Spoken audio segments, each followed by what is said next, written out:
Welcome to How Do They Afford That, the podcast that peeks into the financial lives of everyday Australians. I'm Michael Thompson. I'm a writer and co-host of the podcast Fear and Greed Business News. And as always, I'm with Canna Campbell, financial planner, founder of Sugar Mama TV, the financial literacy platform that you will find all over the place on YouTube and podcasts like this one, obviously, and books, Instagram, Threads, TikTok, and more. Hello, Canna. Good morning. We are talking about my favourite topic. It is indeed. Actually, no, manifestation is my favourite topic. I thought superannuation was your favourite topic. That's my sexiest topic. So this one, we're talking about budgeting today. So this one is somewhere near the top. It's my second favourite. Second favourite. Okay, so we talk about budgeting a lot here, don't we? And we've established very clearly, very, very clearly that having a budget and sticking to it is vital. It is absolutely essential to giving yourself that financial peace of mind. But there is more than one way to budget. In fact, today we are going to go through 5 different methods of budgeting in the hope that you might just find the system that works for you. Now, when I mentioned to you that we were going to do 5 different ways of budgeting, you said, "Oh, this is going to be fun." But you said it in a way that didn't sound fun. It sounded very threatening. It was. I'm a little bit opinionated of these budgeting techniques. It was really quite sinister. So I am quite excited about where we're going with this. A quick recap. Why is budgeting so? And this is just such a gimme kind of question for you because you're just. I mean, I could just step out of the studio for 10 minutes, go and make a coffee and come back in. Why is budgeting so important? It creates stability and resilience financially because you know where your money goes and you know how to save it, and you know how to hold on to it, and you know how to make sure that when you do spend money, it actually intentionally and proactively matches your value system. And, for anyone that wants to improve their financial situation today and for their future, they need to look at what's going on with their spending habits right now. And once you've got a budget, it's actually very easy to then create the habit system to change your future. Okay, so you might want to grab a pen and jot some of these ones down because there are 5 different systems. There's more than 5 different budgeting systems out there. We've picked out 5, probably the 5 most common budgeting systems, and we're going to work our way through them. Some of them are quite similar. Some of them just have a little bit of a difference to them, but I just know that you are anxious just to rip and tear into some of these ones, aren't you? All right, budget number 1. The 50-30-20 rule. How does this work? I asked that just go for it. Okay, so it's similar to the bucket system, but 50% goes towards your needs. So, rent or your mortgage, groceries, utilities, transportation. 30% goes towards your wants. So, non-essentials like, clothing and dining out, entertainment and holidays. And then 20% goes towards savings or debt repayments. So it's all kind of, everyone is pushed into certain buckets or down certain pigeonholes.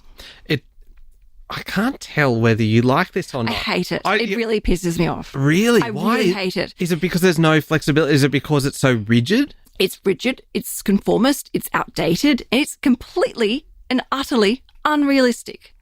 Tell me this. Could you follow this 50-30-20 system yourself with your family?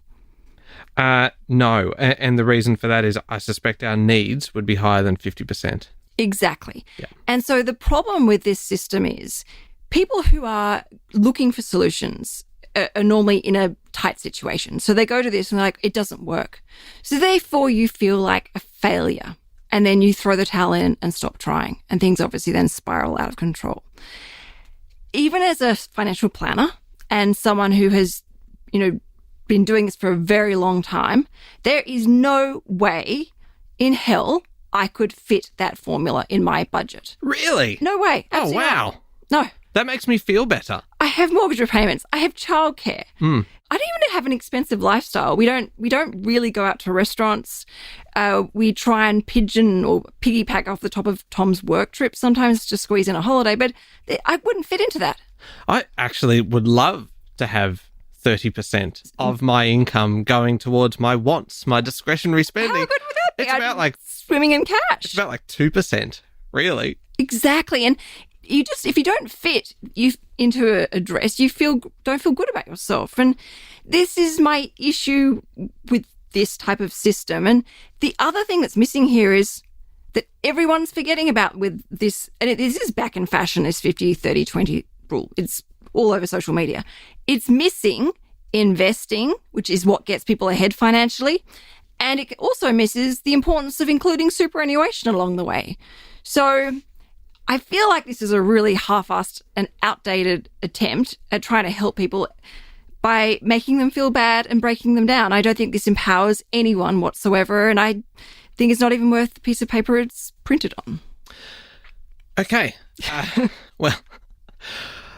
You've told us what you think, and you didn't hold back, No. which is all we ask of you on this show, isn't it? We just want honest, unvarnished opinions, and I feel like we just got that from you. I just get protective, okay? I want to empower people. I want people to realize that they can do this and give them confidence and faith. This basically punishes you. Okay. Can I ask you then about budget number 2 on the list? Just the expression on your face is just, you look like a financial thundercloud right now. Just this. That's something I've never been called before. Wow. It just looks so just full of rage at what I'm about to say. The envelope system. I actually like this. Oh, well, why were you looking so cranky then? Oh, I think I was still stuck in that stupid 50, 30, 20 system. It was residual anger. Oh, Yeah. But I speak to people and they're like, I can't, it doesn't work. I'm like, of course it doesn't work. It's stupid. But anyway, So- envelope system I really like. And when I was a single mother and I look back and think, how in the hell did I get through all of that? But I had such a tight budget and I used the envelope system. So if I had particular expenses coming up, what I would do is put, $20 a week, and I had multiple different envelopes around me, and I'd write what that expense was for. And so when it came to paying for that expense, I had the cash saved up ready to go. Now, I know technically the envelope system is more of a backwards way of thinking, where you spend all that money in that envelope until it's gone and then you stop. But I actually use the envelope system as proactively saving. Okay, so it essentially works in that you've got the money in the envelope, and then you can spend until that is empty, and then you can't spend any more? Yes, you can sort of do it 2 ways about it. That's how some people do the envelope system, or other people do the envelope system. The way I did it was, you knew you had an expense coming up, for example, a kid's birthday party, Yep. and you wanted to just say spend $400 on a cake and decorations and maybe an entertainer. So you would put, in the lead up to that time, $50 a week into that envelope until the birthday party arrived and there was your savings. So the envelope system can work twofold. And how does it work then for your, what we were referring to in that first budget system that I won't mention ever again because it makes you very, very mad, your needs and things? So say you've got your rent and your mortgage. Would you have an envelope there with kind of mortgage written on the front or rent, and say you needed, let's just pick a number out, say $600 a week. When you get paid, you put your $600 in that, and that just kind of theoretically just goes towards your... Yes. And, people do this often with things like the irregular bills, the ones that can catch you by surprise. So a water bill or a strata bill, or, the car reg or your tires, things like that don't happen, where you do actually, having a regular cash flow system really does help you prepare and cover that extra bill. But you've also got to remember, we are going towards a cashless society. So it's hard for people to have cash. And also, when you go to pay for things in cash, sometimes it causes a bit of havoc. So could you then, in theory, set up multiple bank accounts? But not 22 bank accounts, Michael. This is what I'm saying. I reckon I am just like the modern envelope guy. So where I have in the past, and for context, I have been criticised on this podcast, unfairly criticised, for having, at one point, 26 bank accounts spread across 4 banks, into which I deposited individual amounts that I was saving for particular things, or if there was kind of clothes, or if it was a holiday, or if it was kind of a car, or car expenses, or medical expenses, or insurance. They all had their own account, or a digital envelope.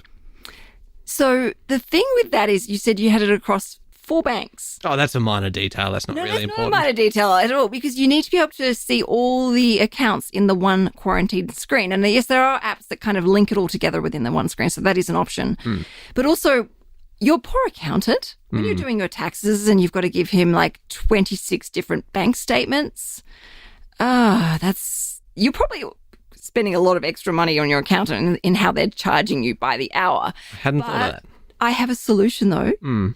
There are some apps, apparently, I haven't done any investigations, so I can't vouch for the quality or reliability of these, but that you can create digital envelopes within your bank accounts, apparently. Okay. And so that will allow you to... So this is really about, as in you say, there were 2 ways to do it. One where you are creating essentially individual goals, savings goals.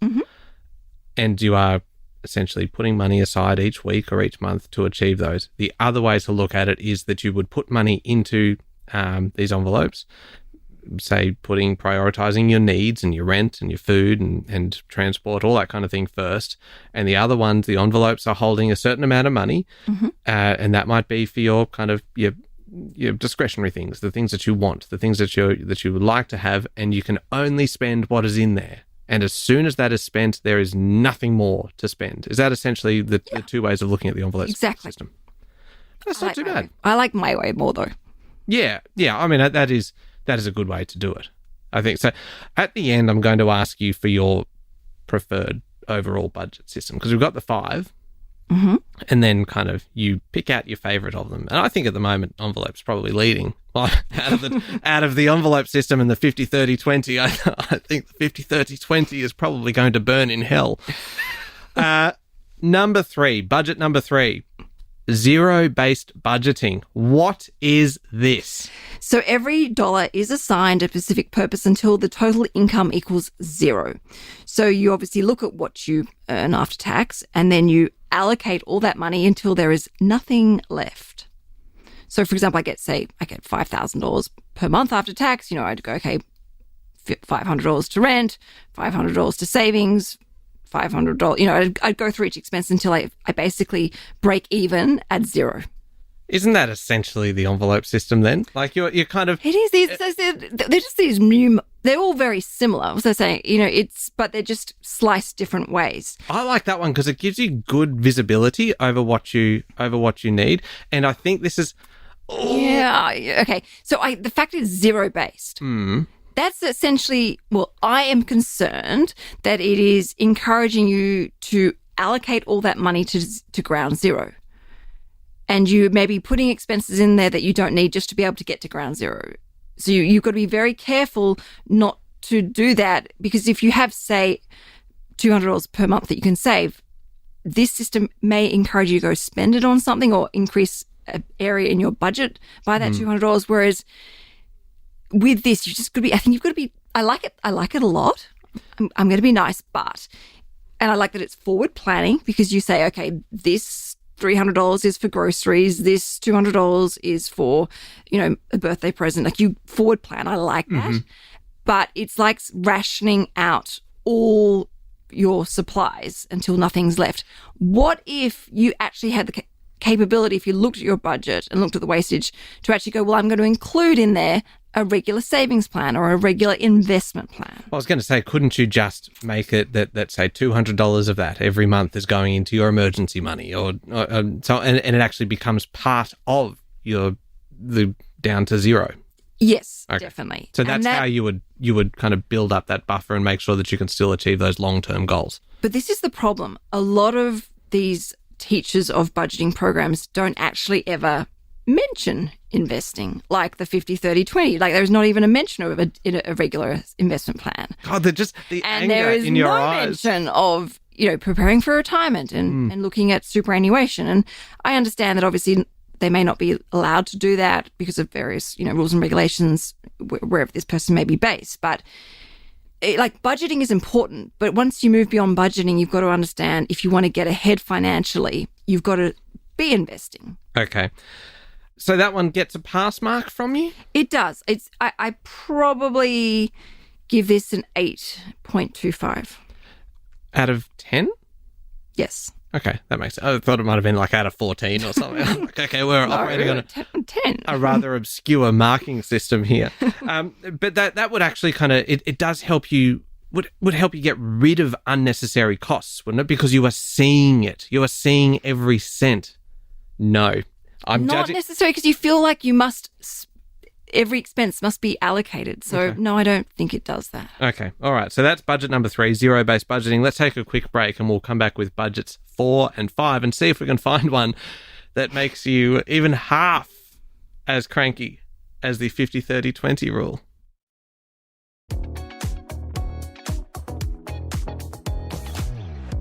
All right, Canna, we are discussing different ways to budget. We are putting together a list of 5 ways to budget. There are millions of, that might be an exaggeration, but there are a lot of different ways to budget out there. But these are some of the 5 of the more common ones that you might see, particularly on social media, that you do see these ones popping up and various people kind of promoting the value and the benefit of doing a particular system. Budget number 4 on our list, the pay yourself first budget, which is a mystery to me. I don't know what it is. Please go on. I actually like this one the most. Oh, well, you're supposed to tell us that at the end. Now number 5 is just No, like, oh, because okay. the others are important as well. But I do, because pay yourself first is about actually prioritizing financial well-being and financial well-being for the future. So basically what it does is it says put your savings and investment goals first and then spend what is left over. Okay, but what about those essentials? What about things like rent and food? Where does that come into it? Does that... That comes in afterwards. So you Wow. may only be able to afford to save $10 a month, but you do it as a priority. It's about creating a habit system and also a sense of respect towards your future so that you can then build upon from that.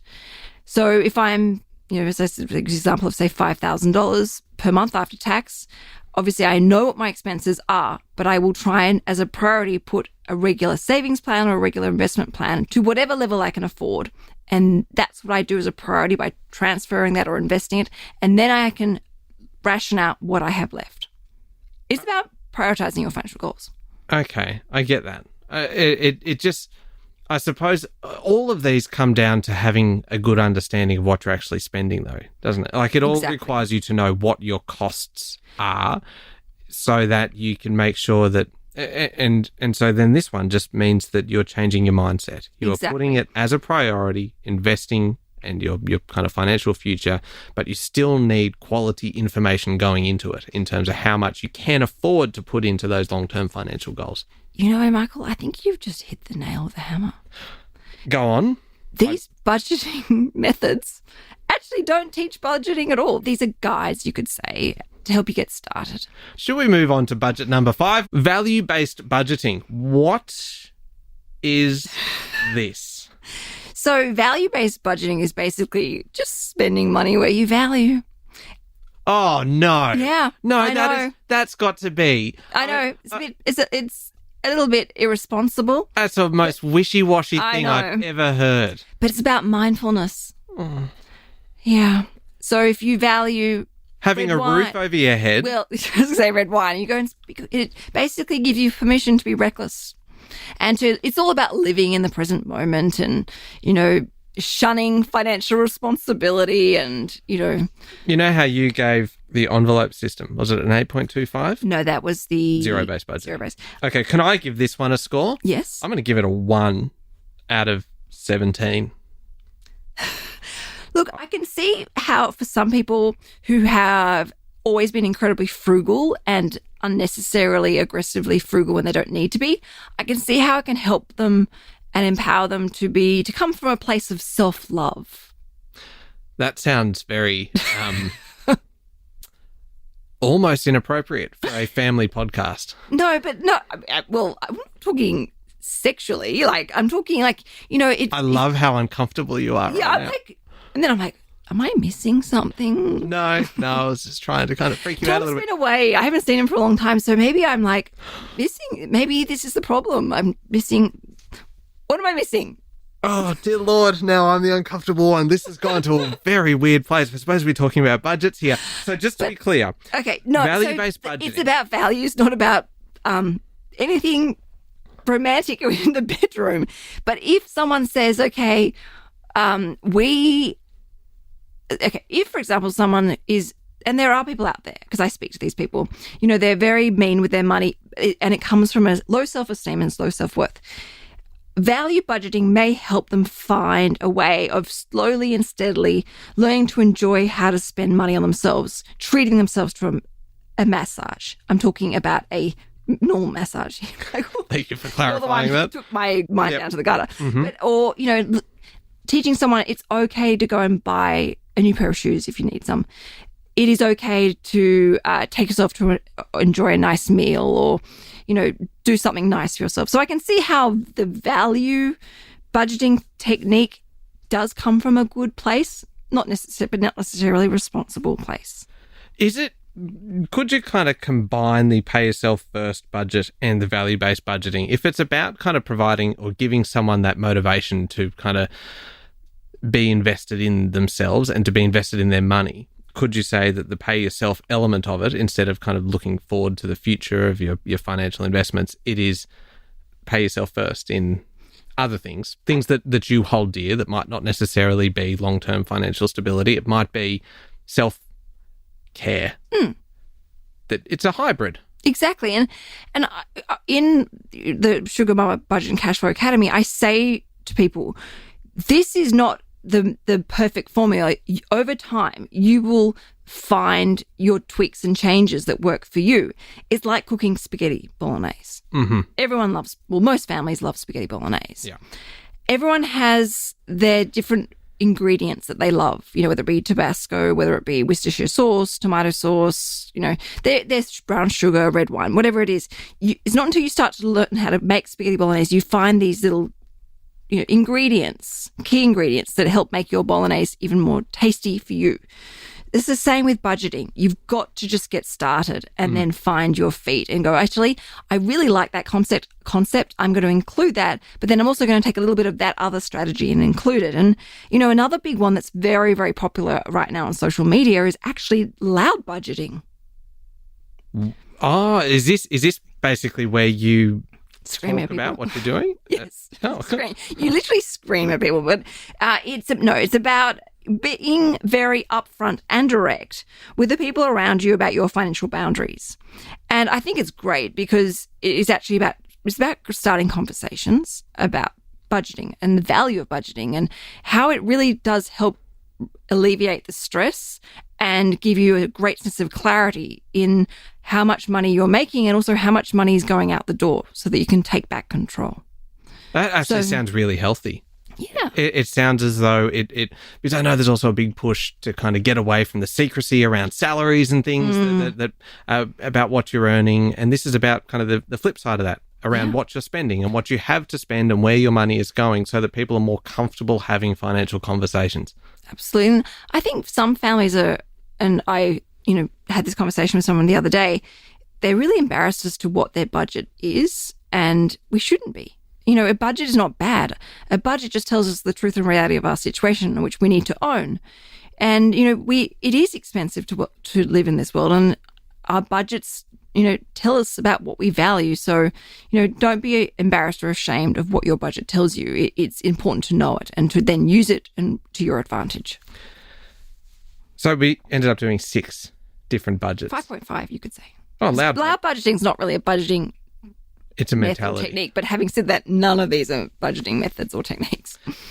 This has been good, though. I mean, I started with this very earnestly, kind of going, okay, this is a system that you can impose in its entirety. And really, I've come around to this idea that they are just mindsets, essentially, that they are just kind of different approaches. But really, it all comes down to actually understanding where your money is, how much you're spending on different things. And then it really just comes down to what you choose to make your priority. Yes. Oh, there we go.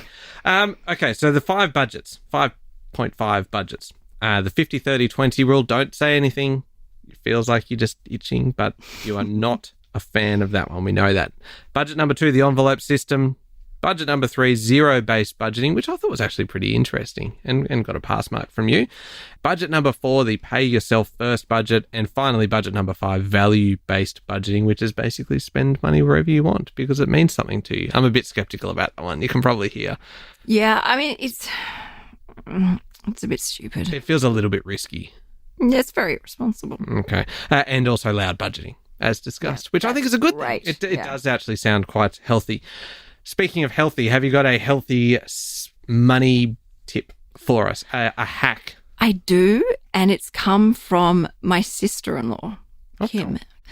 So Kim shared with me this hack, and it's for young families, but we all know that kids love toys, but they get very bored of their toys quite quickly. Mm. So she said you get a bean bag and you grab all those soft toys, throw it into the bean bag, give it to the child. They now have a couch of their own, but inside the bean bag is all the toys. So your home is a lot tidier without toys being spread everywhere, but then you can, over time, just pull out a new toy. It's like giving them a brand new toy that costs nothing. And you make sure that you're just kind of putting teddy bears and things and not like a Meccano set or something in there because the kid just jumps onto it. Don't Tonka trucks. Oh, it sounds like it could be potentially very, very violent.